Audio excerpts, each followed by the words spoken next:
Welcome to the Bellingham-Whatcom County League of Women Voters interviews of the candidates for the Charter Review Commission. The League is a nonpartisan organization. We never support or oppose a candidate or a party. My name is Joy Monjuri, and my guest is Joel Jordan. Welcome, Joel, who's running for the Charter Review Commission from District 1. We're asking all the candidates for this office the same 3 questions. Each candidate has 2 minutes to answer each question, and the answers are timed. The video of candidate Jordan's responses will remain on our website until after the election on November 5th, 2024.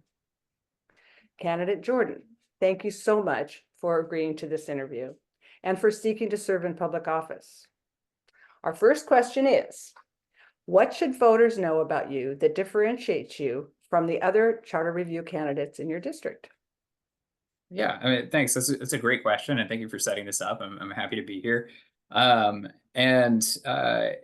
me, I think about my decision to run for charter review and what it ties back to, and it ultimately ties back to a childhood that I have from experiencing extreme poverty, and the food and housing insecurity that came from that. That ultimately led to me seeking a career in public service, where I have spent the last 5 years in state agencies with that ultimate goal of making sure that my story doesn't become someone else's reality.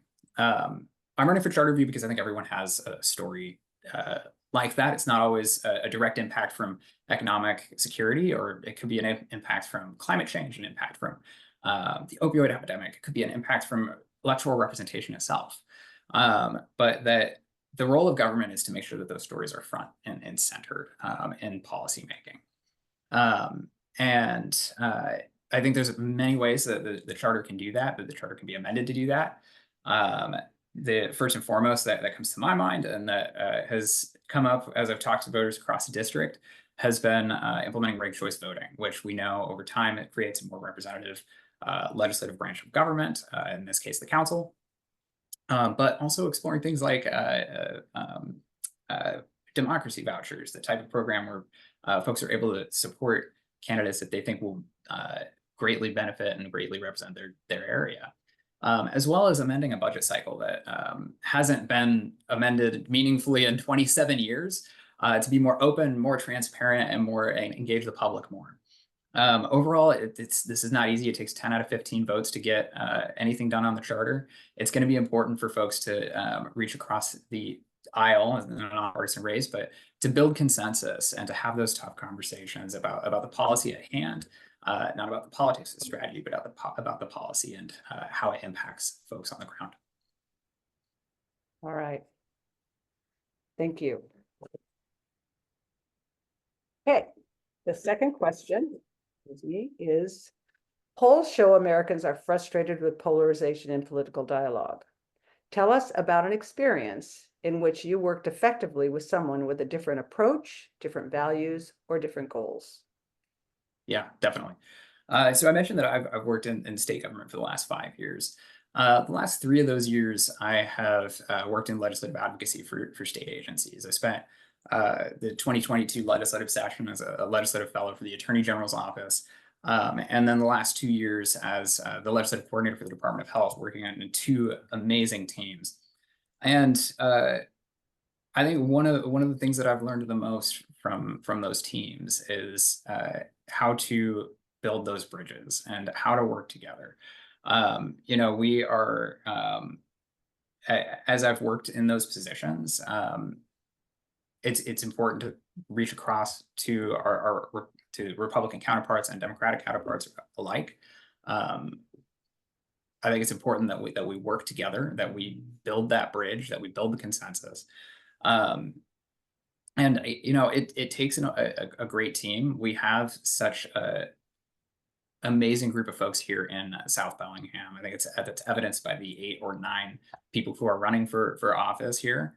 And I look forward to working with all of them. And it's something that, you're not always going to come to agreement, but you can always talk about the values of where you're coming from, and you can always do so in a respectful way.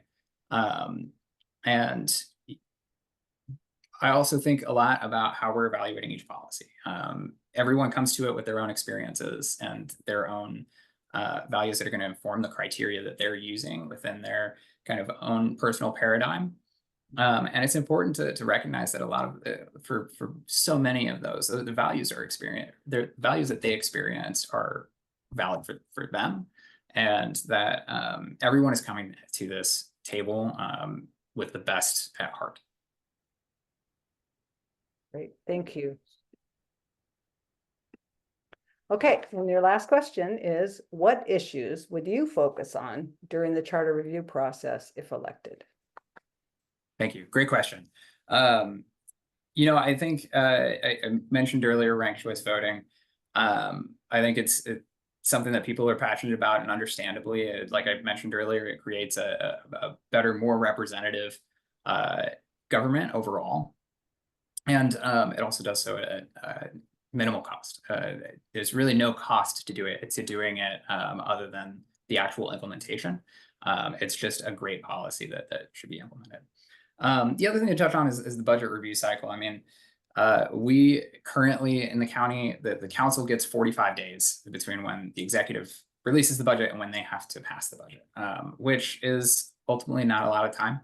I think it's going to be important to extend that time frame, not only for the council, but for the public. When there's only 45 days, the public's not really able to get involved in that budgeting process. And as we think about what 21st century governance looks like and what governance can look like in 2024, I think it's important that we're talking about how we create more grassroots level policy, how government is being created to amplify the voices of people who are impacted directly by policy decisions, and not how government structures are set up to replace those voices. The other thing, I've mentioned it kind of tangentially before, but I think it's going to be important to have a robust public process to this entire the entirety of the commission's work over the course of the next year. And that doesn't just mean, I am someone who likes to get on the ground and immediately start working. I think we're going to need work sessions to talk with the public and figure out what are the barriers to entry that the folks are experiencing throughout the system, whether they're trying to run for public office or serve on a public board or commission, or even just testify at a public hearing. All right, great, thank you. So once again, thank you for giving the public this insight into your views and values. And to the voters, please don't forget to vote by November 5th. Ballots sent by mail must be postmarked by that date, and ballots placed in drop boxes must be submitted by 8 p.m. on that date. And for more information, you can go to votewa.gov. That's votewa.gov. Thank you.